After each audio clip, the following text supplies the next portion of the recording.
حتی لو دخلوا فی جوہر ذہب لدخلتم معہم، اگر وہ کسی گوہ کے بل میں گھسے تھے تو تم بھی گھسو گے۔ قالوا یا رسول اللہ الیہود والنصارى، حضور یہ کن کا ذکر کر رہے ہیں؟ ہم سے پہلے کون کیا یہود اور نصارے؟ قال فمن اذن، اور نہیں تو اور کون؟ وہ نہیں تو کون؟ اور یہ دوسری حدیث کا میں نے ایک ٹکڑا آپ کو سنایا تھا، یاتین علی امتی ما اتی علی بنی اسرائیل حرم علی بالنار، اس میں ایک اور سخت ترین بات کہی گئی ہے، حتی ان کان منہم من اتی امہ علانیۃ لکان فی امتی من یصنع ذلک، ترمذی کی روایت۔ اگر اس سابقہ امت میں کوئی ایسا بد نصیب بدبخت شقی تھا جس نے اپنی ماں کے ساتھ علانیہ بدکاری کی، تم میں سے بھی لازماً کوئی نہ کوئی ایسا بدبخت اٹھے گا۔ یہ میں آپ کو بتا رہا ہوں، یہ کچھ قوانین ہے، ان قوانین کے تحت جسے ہم کہتے ہیں تاریخ اپنے آپ کو دہراتی ہے۔ اب آج کا میرا اصل موضوع کیا ہے؟ سابقہ امت کی تاریخ کا ایک سکیچ لیجیے اور اس میں دو ان پر عذاب کے بڑے سخت دور آئے، ان کا تذکرہ، اس کو کمپیئر کیجئے امت محمد کی تاریخ سے، اور اس میں بہن ہی وہی دور، کاربن کاپی۔ ایک تیسرا دور اب شروع ہو رہا ہے، اس کا میں ذکر بعد میں کروں گا، وہ آج کا میرا موضوع نہیں ہے۔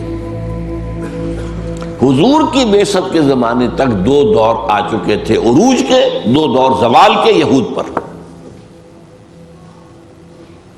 اس کے بعد ایک تیسرا دور اس صدی کے، پچھلی صدی کے آغاز میں شروع ہوا عروج کا، جس کی شکل ہمیں نظر آ رہی اسرائیل، اور جیسے ڈنکے کی چوٹ وہ کھڑا ہے، اور جس طریقے سے جو چاہتا ہے فلسطینیوں کے ساتھ کر رہا ہے، یہ طاقت اس کی۔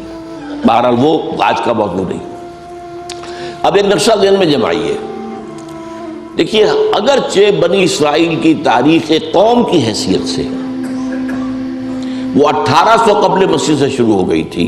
قوم کیا ہوتی ہے؟ ایک باپ کی نسل، حضرت اسرائیل یعنی حضرت یعقوب، ان کے 12 بیٹے، یہ بنی اسرائیل۔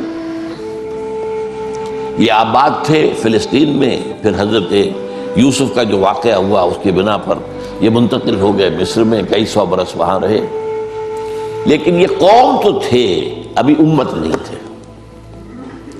امت بنے ہیں 1400 قبل مسیح میں، جبکہ انہیں تورات دی گئی، کتاب کے ساتھ ہوتا ہے معاملہ۔ وَلَقَدْ آتَيْنَا مُوسَى الْكِتَابَ وَجَعَلْنَاهُ هُدًى لِبَنِي اسرائیل، جب یہ بنی اسرائیل کو کتاب دے دی گئی، اب وہ امت ہے ایک، تو 1400 قبل مسیح سے تاریخ شروع ہوئی۔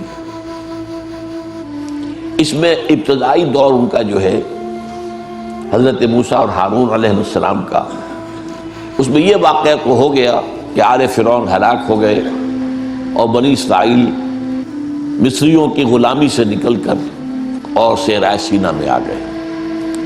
لیکن اس کے بعد جب ان سے قتال کے لیے کہا گیا، اس کوڑا جواب دے دیا، تو 40 برس کی سزا تو انہیں نقد مل گئی کہ اب یہ ارض مقدس جو ہے فلسطین، جو انہیں ہم ابھی دے دیتے اگر یہ بزدلی نہ دکھاتے، اب یہ 40 برس تک خراب رہے گا۔